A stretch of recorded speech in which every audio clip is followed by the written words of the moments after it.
무게가 수만 톤이나 되는 거대한 쉼터다. 두거석이 맞물린 틈에 지어졌기 때문 굵은 통나무 열댓 개와 진흙으로 만들었다.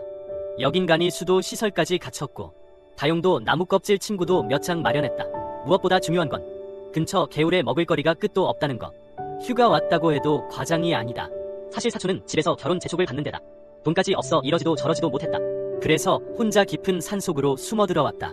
사방을 둘러보니 왠지 든든해 보였고 특히 발밑 황토가 바짝 말라 살기 딱 좋은 자리였다. 사촌은 배낭을 던져두고 주변의 낙엽층과 잡초를 치우기 시작했다. 이렇게 어수선한 곳에선 불청객이 끌려오기 쉽기 때문이다. 그래서 될 수 있으면 한 번 더 말끔히 치웠다. 잠시 뒤 주변은 말끔하게 정리돼 있었다. 혹시 뱀이 다가와도 바로 알아챌 수 있게 된 셈이다. 더 넓게 움직이기 위해 그는 곡괭이를 꺼내 힘껏 아래로 파고들었다. 큰 돌이 나와도 그를 막진 못했다. 이 끈질긴 근성이라니 우공도 보고는 감탄했을 정도다. 사촌의 끈질긴 노력 끝에 거석 아래에 거처가 제법 형태를 갖췄다. 좌우와 뒤쪽은 훌륭한 지지점이었고 안쪽으로 더 파지만 않으면 된다. 자잘한 돌을 치워내고 나면 여긴 탁 트인 빈터가 된다. 나중에 자재를 옮길 공간도 확보되는 셈. 이어서 멀리서 물을 길어오고 저수조를 만들 준비를 한다. 이제 물 걱정은 해결된 거나 마찬가지다. 황토를 고르게 반죽한 뒤 쉼터 옆에 가져다 놓고 돌을 차곡차곡 쌓아 올린다. 마르면 벽돌처럼 단단해진다. 물맛까지 챙기기 위해 사촌은 간이 정수 장치도 만들었다. 아래엔 나무 섬유를 한가득 깔고 그 위에 부드러운 자갈층을 얹는다. 이러면 작물은 한 번쯤 걸러진다. 그래도 불안해서 똑같은 걸 3개나 더 만들었다. 게다가 크기는 점점 더 키워 옆에는 물바지 홈도 만들고 아래는 대나무 통으로 배수 시스템을 연결했다. 물을 아무리 써도 이곳이 질척해지거나 망가지지 않는다.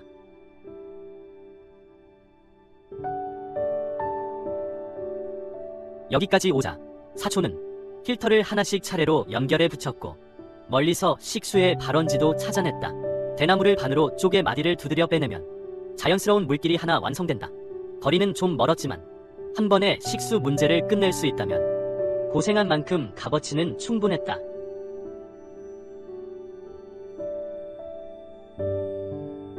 물길을 확보하고 나서 사촌은 굵은 통나무 몇 개를 또 날라 쉼터를 본격적으로 세울 준비를 했다. 앞서 비워둔 이 공간 덕에 작업은 한결 수월해졌다. 구덩이를 파고 기둥을 세우는 게 일사천리. 기둥은 굵고 튼튼해서 거주 안정성은 걱정할 필요가 없었다. 연결 부위는 나무 상자로 단단히 고정했고 설령 바위가 무너져도 당장 버틸 시간은 벌 수 있다. 이후 산 깊숙이 들어가 큰 나무를 찾은 뒤 칼로 천천히 나무 껍질을 벗겨낸다. 나무 껍질은 섬유질이 풍부해 보온과 쿠션감이 꽤 좋다.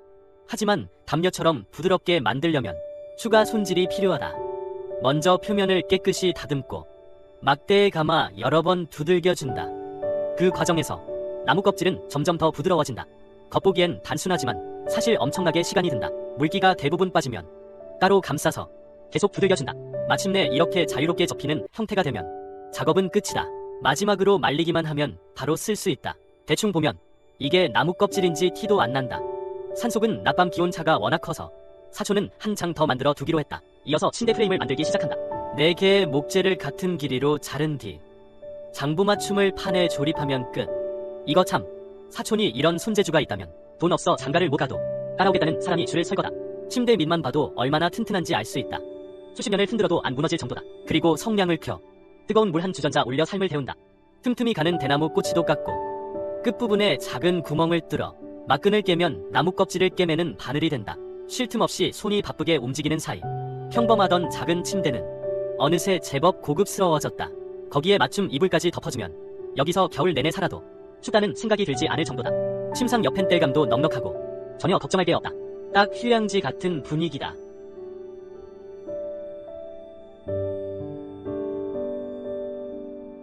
이제 물과 거처는 해결됐다. 이제 남은 건 딱 하나. 먹을거리다. 이건 절대 가볍게 볼 수 없다.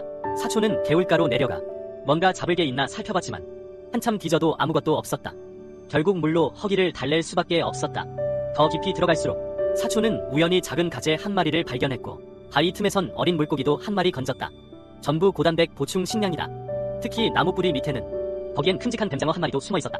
대충 봐도 이 3kg은 되어 보였다. 이어서 깨끗이 손질해 주워온 전골 냄비에 바로 끓여 한 끼 준비한다. 비닐 양념까지 넣으니 말이 안 나오게 맛있다. 뚜껑 덮고 뜨끈한 물 한 잔까지 곁들이면 사촌은 생각한다. 돈이 없어도 충분히 잘 그리고 윤택하게 살 수 있다고.